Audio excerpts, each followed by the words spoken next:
nagu kehal on vaja hoida vormis ennast, eks ju, liikuda ja nii edasi, nii on vaja ka ajudel ja mõistusel antled liigutada, kas see on palve, meditatsioon ja filosofeerimine, eks ju. Muidugi küsimus on see, et filosoofia peaks olema praktiline, et kui ta tee õnnelikuks meie lähedasi ja kogu maailma ja iseennast, et siis see filosoofia on selline konnafilosoofia, mis on ka huvitav ja tore lihtsalt arutada asju, aga siis kui filosoofial ei ole seda enese teadvustamise ja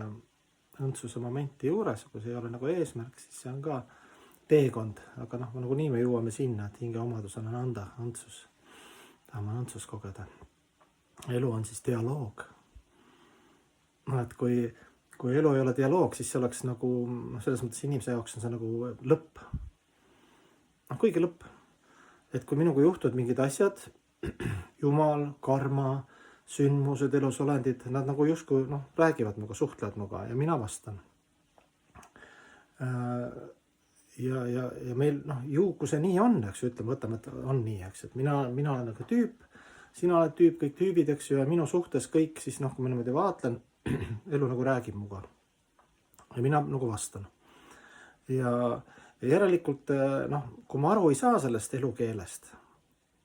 siis see on hästi imelik, sest tegelikult, kui ma olen osake, lahutamatu osake elust, siis tegelikult peaks minus olema mehhanism või potents või siis see varamu, jah, et mõista, miks muga juhtuvad need asjad nii nagu juhtuvad, meeldivad, ebameeldivad, eks mul on mingid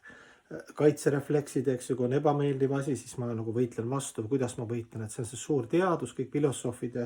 religioonid ja kõik sellest ainult räägivadki tegelikult, eks ju, et miks juhtuvad need asjad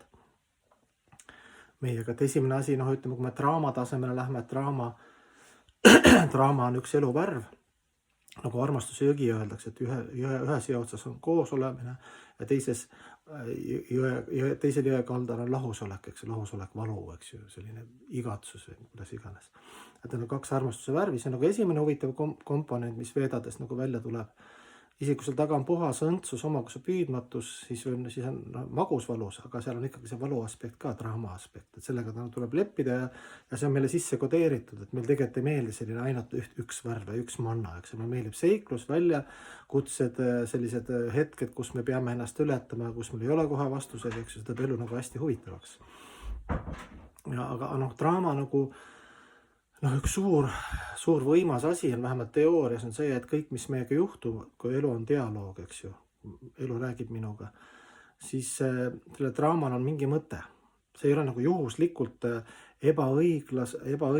ebaõiglusesse jõudnud minule asi. See on väga sügav selline karma ja elu vaatlemise filosoofide ja pühakute teema, kes on seda käsitlenud, et miks pühake nagu ei solvu. Saab aru, et kõige taga on kõrgem teadus, kui temaga juhtuvad halvad asjad, siis ta võib paluda abi, kui on raske, see on nagu okei, ja ta võib saada leevendust, aga ta saab aru, et see on tema enda tegude, oma mõtete, nagu kool, eks see eksam. Et lihtsalt tuleb tagasi, et kuna hingel on nagu nii midagi saa teha, eks hing on antimateriaalne, siis see on selline väliste kihtide mäng võib nii öelda. Kui see on kannatus meie maailmas, kes me samastame ennast selle kehaga ja närvisüsteemiga ja positsiooniga, siis see on nagu väga valus ja siis see tekitab sellist protessi, iha, viha, kadedust, kriitikat, kibestumist, antidepressante kuni enesetapuni välja, eks ju. Et see on nagu suur asi ära õppida see, et igasugune draama, kui elu räägib meiega läbi draama, siis see on see, siis sellel on mingi mõte ja mõte on selles, et see tuleb meieni, see signaal, ebameeldiv signaal, selle saab lahti kodeerida, aga teoorias siis peaks olema hästi tugev, ütlema, et natuke analüüsima oma elu, palju sina oled armastuse seaduse vastu eksinud ja teinud teistele haiget, eks ju. Isegi mingi väike ülevaade näitab seda, et sellest pühakud reageerivad nii, et kõige suuremate kannatuste puhul nad on alandlikult tänulikud, et oi jumal, et ma vääriks veel hullemat, eks ju, laksu, aga jumal, sa nagu tegid 0,1% selle, isegi see suur kannatus on. Selline on meeleolu, ennast teadvustanud hingede meeleolu, meil on seda raske muidugi nii võtta ja hing ei taha ju materiaalses maailmas neid kannatusi, see on ka ju ühtepidi kodeeritud sisse, et ma tahan rõõm ja õnn oleks aga seda magusvalus, seda me nagu ei oska nagu veel, ei saa aru, eks ju, et meil oleks seda vaja, et inimene tegelikult on ainult hästi, siis ta samamoodi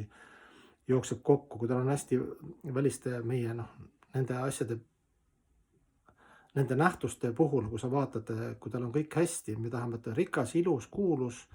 tark ja kui sa vaatad neid inimesi, kes on selle saavutanud, siis nad millegipärast soovitavad ka enesetappe või kasutavad neid toksilisi aineid või on suhtedraamad või on hästi üksikud. Et miks? Et see on see materiaalse maailma fassaadi jutt, mida me räägime toidu alla, toidu peale. Aga elu on jah, diskussioon, meil on mehhanism, et mõista seda läbi pühakute, läbi pühakirjade, läbi ülihinge, läbi püha vaimu, mis on meie hinge kõrval, kui süda on puhas, siis tulevad vastused, sa mõistad, saad aru, miks